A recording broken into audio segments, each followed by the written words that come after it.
আওয়ামী লীগ এবং উৎসাহিত হয়ে গেছে, তারা জোশ পেয়ে গেছে, তারা আরো 4 দিনের কর্মসূচি ঘোষণা করে দিয়েছে।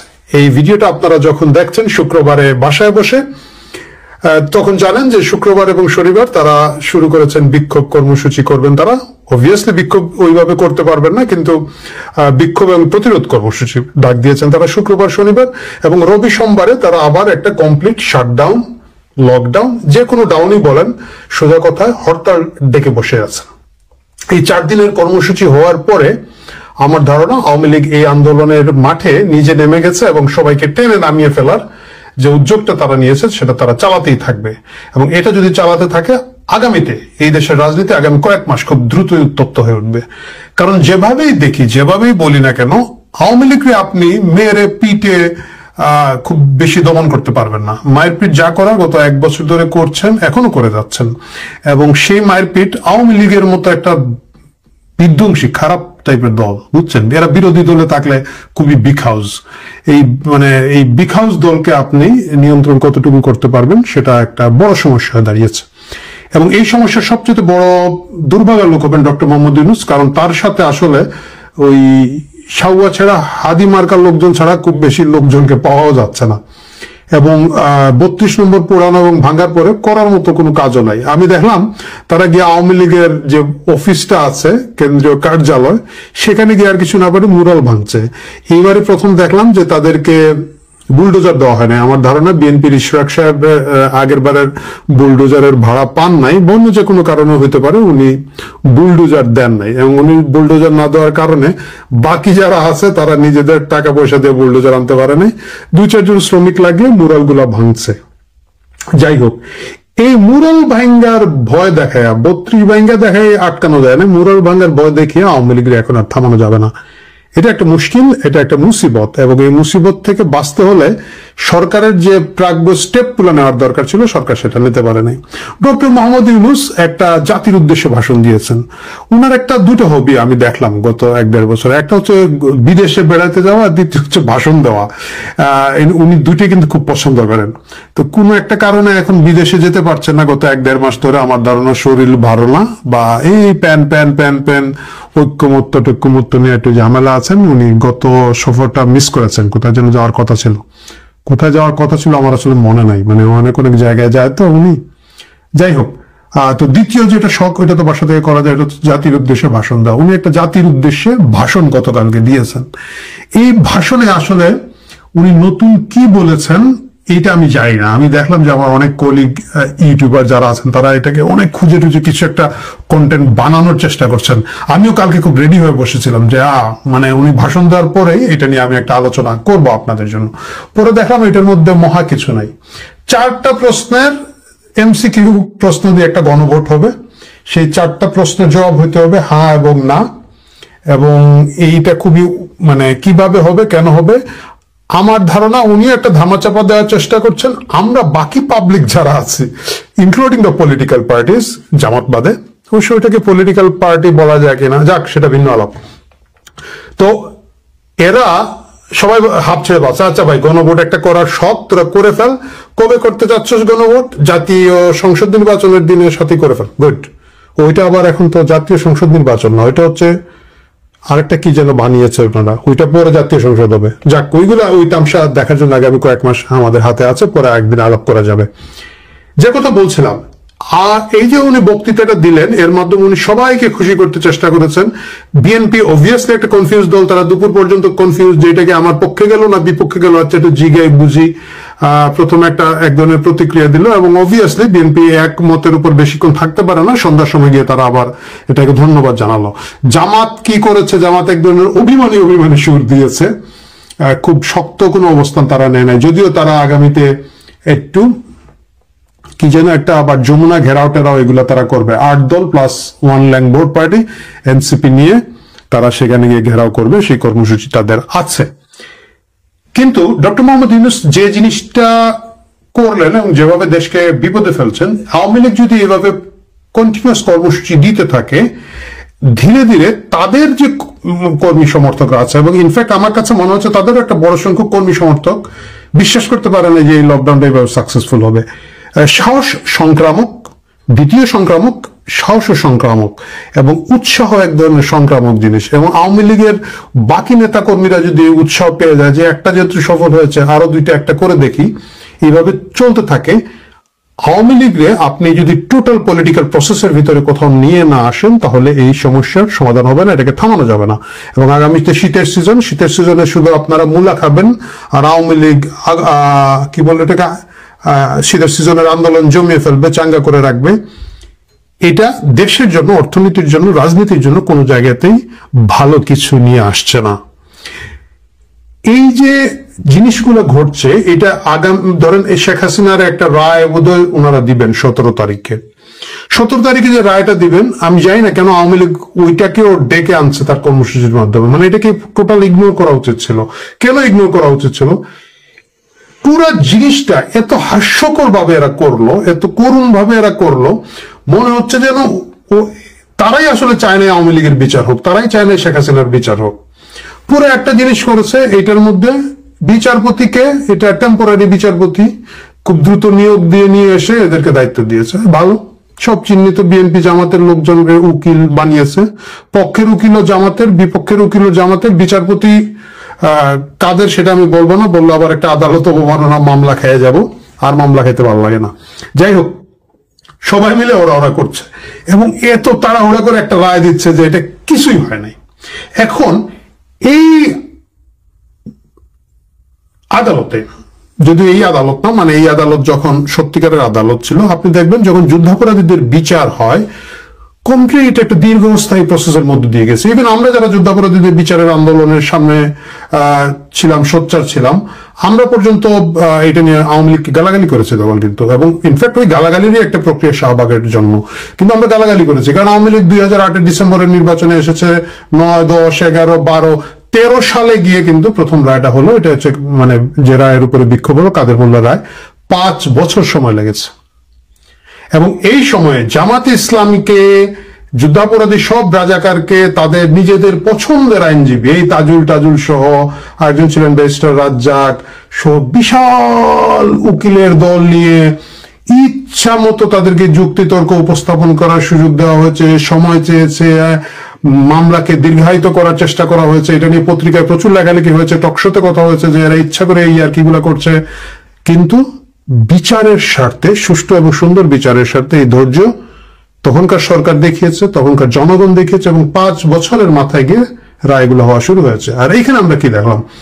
এইখানে তো বোধহয় মামলাই বোধহয় শুরু হলো মাত্র কয়েক মাস আগে, এবং তাড়াহুড়া করে করছে। তো এটা অবশ্য এখন এআই এর যুগ, আমার ধারণা এআই দিয়ে রায় লিখে ফেলেছে, রায় একটা লিখে দিয়ে দিয়েছে। আওয়ামী লীগের উচিত ছিল এটাকে পুরোটা ইগনোর করে যাওয়া। এই হাস্যকর আদালতের এগেনস্টে তাদের কোনো রিয়াকশন দেওয়া উচিত ছিল না, কারণ এই সরকার আওয়ামী লীগরা বলে নাই যে তোমাদের বিচার করবো বা শেখ হাসিনার বিচার করবো, তোমরা উকিল দিতে চাও কিনা, আইনজীবী দিতে চাও কিনা। ইনফ্যাক্ট জেডাই খান পান্না স্বপ্রণোদিত হয়ে, এনিওয়ে যাক, শ্রদ্ধাভাজন বয়স্ক মানুষ না বলি, স্বপ্রণোদিত হয়ে উনিও গিয়েছিলেন পক্ষ হতে। আমি জানি না ওনাকে কে দায়িত্ব দিয়েছিল, উনি নিজেই গিয়েছিলেন পক্ষ হতে। ওনাকেও কিন্তু এখানে যোগ দেওয়ার সময় দেওয়া হয় নাই, সুযোগ দেওয়া হয় না। বলা হয়েছে যে ট্রেন ছেড়ে গেছে, কারণ জেডাই খান পান্না আমরা পছন্দ করি না করি, উনি তো মুক্তিযোদ্ধা। সো কোন ধরনের মুক্তিযুদ্ধের ঘ্রাণ, গন্ধ, সুবাস আছে এরকম কোনো কিছুকেই এরা এটার ভিতরে ঢুকায় নেই। না ঢুকে তারা এই বিচার করছে। এই বিচারকে কোনোভাবেই কোনো গুরুত্ব দেওয়া, এই রায়ের কোনো প্রতিক্রিয়া, সিরিয়াস প্রতিক্রিয়া দেওয়া, সত্যিকারের প্রতিক্রিয়া দেওয়া আমার কাছে মনে হয় যে আওয়ামী লীগের জন্য প্রয়োজনীয় না।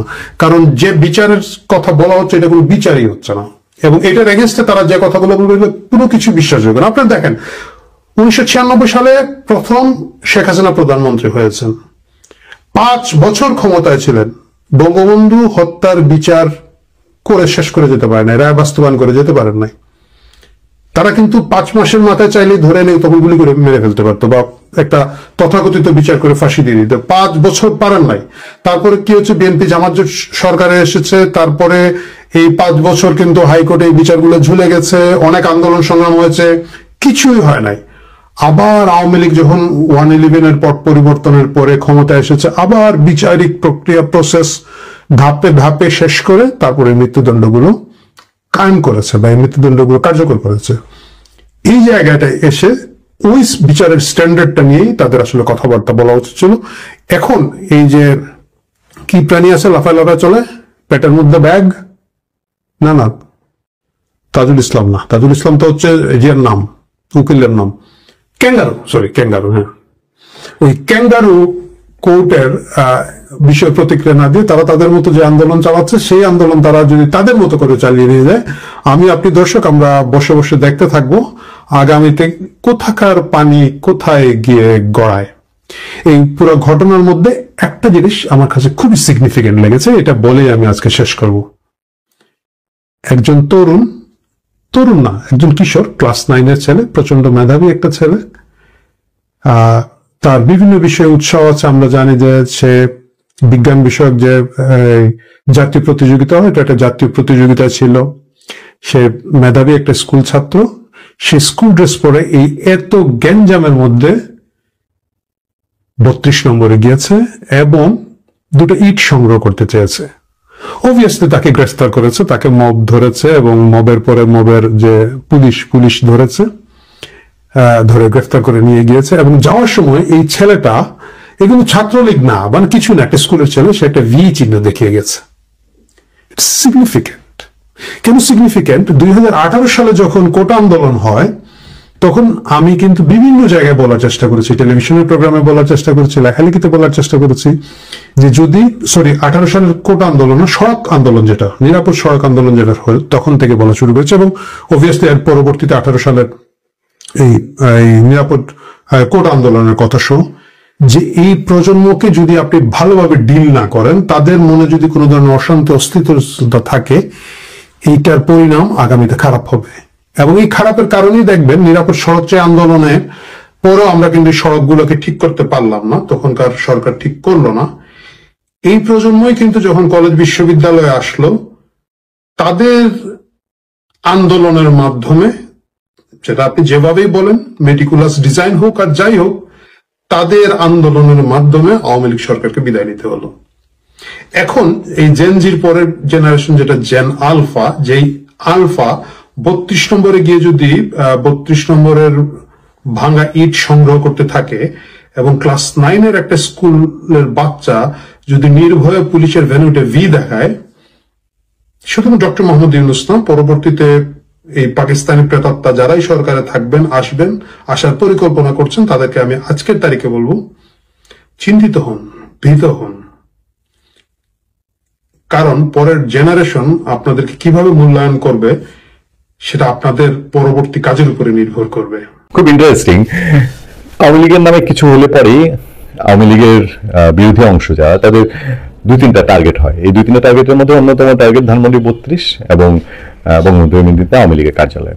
এন্ড এই দুইটাতেই 32-এ তো ওয়াল টু ওয়াল ভেঙে ফেলেছে, জাস্ট কোন রকম একটা ভাঙা চোরা কঙ্কাল কাঠামো দাঁড়িয়ে আছে। এই কঙ্কাল কাঠামো সহ্য হয় না, এটার মধ্যে গিয়ে নিচে আন্ডারগ্রাউন্ডে গিয়ে কি আয়নাঘর খুঁজছিল, খুঁজে ওটা সিঁচাইছে, সরকারি খরচে সেটা সিঁচাইতে চাই, কিছু আবিষ্কার করতে পারে নাই। আচ্ছা, কেন 32 নম্বরের দিকে এত ক্ষোভ, এত আক্রোশ, সেটা আমি এর আগে আপনাদেরকে বলেছি। এবং 32-এ যেদিন বুলডোজার চলছে, বোধহয় বাংলাদেশে আমরা প্রথমেই বলেছি যে এটা একটা অন্যায় হচ্ছে, এটা ঠিক হচ্ছে না। এটা একটা সুস্থ সমাজে এই কর্ম কখনো হতে পারে না। একটা সুস্থ সমাজ যদি ফেসিবাদ স্বৈরাচারকে প্রতিরোধ করে, তাহলে সেটা প্রতিরোধ, স্বৈরাচার, ফেসিবাদ ঠেকানোর প্রক্রিয়া এটা হইতে পারে না। আমরা শুরু থেকে আপনাদেরকে জানিয়েছি এটা। এবার আমরা আওয়ামী লীগের লকডাউন কর্মসূচি 13 নভেম্বর 2025, সেই কর্মসূচির দিন কিছুই করতে পারলো না, কোথাও ধরতে পারলো না, পাবলিককেও ঠেকাইতে পারলো না, পাবলিক ঘরেই বসে থাকলো। মানে এটা তো সমাবেশ না যে পাবলিক বাইরে আসবে কিনা, গুনে দেখবেন যে আমার 10 লক্ষ লোকের সমাবেশ হয়েছে, এখানে পাবলিক ঘরে থাকতে অনুরোধ জানিয়েছে একটা অংশ। তো পাবলিক সেই অর্থে না পারতে ঘরের বাইরে আসে নাই। এখন এই জিদে কি করবে, ঘরে ঘরে গিয়ে তো পাবলিকের উপরে চারা হইতে পারে না যে তুমি বাইরেও ঘর থেকে। এক অংশ নিয়ে একটু আপনি ভিডিওতে দেখতে বুঝবেন যে মানুষের তো গেট আপে কিছু প্রকাশ পায়, তাই না? আমরা আজকালকার সমাজে পোশাক আশাক অনেক সময় বলি এরকম প্রকারের পোশাক পরছেন কেন, এই টাইপের কিছু লোকজন দিয়ে আবার আওয়ামী লীগ অফিসে হানা, আবার আওয়ামী লীগের অফিসে এবার আগের যা ভাস্কর্য কিছু অংশ বিশেষ ছিল ওগুলো খোটায় তোলা, আবার কিছু আগুন জ্বালানোর চেষ্টা করা। মানে এত কিছু নাই, এখন ইটগুলা তার হাতে ভাঙতে পারে না, ওখানে বুলডোজার লাগাইতে পারে না, যা ইচ্ছা তাই চেষ্টা করলো। ধানমন্ডি 32 নম্বরে আরেকটা বেদনাদায়ক ঘটনা ঘটেছে। এক নারী, আপনারা ভিডিওতে দেখেন, গিয়েছিলেন তিনি ধানমন্ডি 32টা দেখার জন্য, শুধু দেখতে উৎসুক, তিনি কোনো শ্রদ্ধা জানাতে ফুল নিয়েও যাননি। দেখেন মার বয়সী একজন মহিলাকে জুলাই যোদ্ধা নামের এই বয়সী একটা মেয়ে কি করছে, কিভাবে কি করছে, এগুলি বলে যে এই জেএনজি জুলাইয়ের প্রজন্ম এই যদি শিখে থাকে যে একটা মাতৃবয়সী একটা নারীকে এইরকম একটা, তার চোখে অপরাধটা কি যে কেন বঙ্গবন্ধুর বাড়ি দেখতে গেল, তার উপরে কি শুরু করেছে, এগুলো হচ্ছে মানে এক একটা, আমি এর আগে বলেছি যা যা এখন করছে সেগুলো হলো পালিয়ে যাওয়া এবং পরাজয়ের লক্ষণ, ভেঙে যাওয়ার লক্ষণ, ধ্বংসের লক্ষণ, শেষ হওয়ার লক্ষণ। সবকিছুতে একটা সীমা আছে। আমি সবসময় আপনাদের সঙ্গে আলোচনায় বলি যে প্রকৃতির কিছু নিয়ম আছে। প্রকৃতি অন্যায়কে হজম করে না, সে খুব দ্রুত কোনো না কোনো কিছুর মাধ্যমে প্রতিশোধ দেয়। তো এই গত 15 মাসে দেশে যে মব, অবিচার, অনাচার, অহেতুক জেলে ভরে রাখা, অবিশ্বাস্য অকল্পনীয় অভিযোগ, মামলায় মানুষকে আটকে রাখা, এসব কি দিনকে দিন চলতেই থাকার কথা? চলবে না। তার লক্ষ্য হচ্ছে এগুলো, যে কোথাও কিছু না পেরে পোড়া বাড়ি, পোড়া কঙ্কাল, পোড়া একটা স্ট্রাকচার, সেইটাকে ভাঙচুর করার চেষ্টা। একে পরাজয় ছাড়া আর কিছু কি বলা যায়?